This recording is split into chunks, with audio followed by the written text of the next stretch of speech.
آ جائے گا۔ میں نے آپ سے عرض کیا کہ اجمیر مقدس کے جو خدام ہیں انہوں نے ہم اہل سنت والجماعت کے بارے میں ہم لوگوں کو انہوں نے خارجی بتایا اور ہم لوگوں کو انہوں نے کافر تک بتایا۔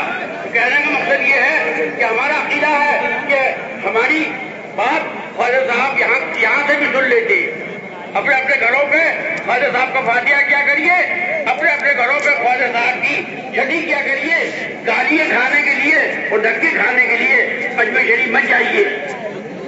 میں نے اپنی آنکھوں سے دیکھا بغیر بات کے ایسی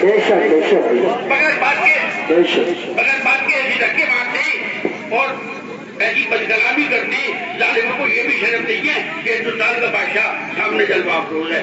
تو اپنے گھروں میں کریے آرام سے اور اللہ پر پورا بھروسہ کریے، اللہ تعالیٰ خواجہ صاحب کے وسیلے سے آپ کو آپ کے گھر پہ ہی عطا کرے گا، لڑکا بھی دے گا، لڑکی بھی دے گا، مال بھی دے گا، دولت بھی دے گا، کھیتی بھی دے گا، بزنس بھی دے گا۔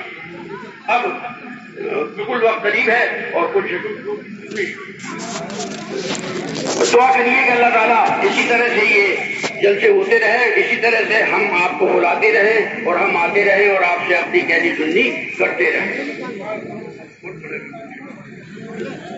عرفان بھائی لاؤڈ اسپیکر والے نومائلے کی لائن چیک کروا لے، بند چل رہی ہے۔ ساؤنڈ ماسٹر جو ہے اپنے ساؤنڈ چیک کریں، وہ سرائیاں نہیں بول رہی بار بار۔ 2-3 منٹ باقی ہے۔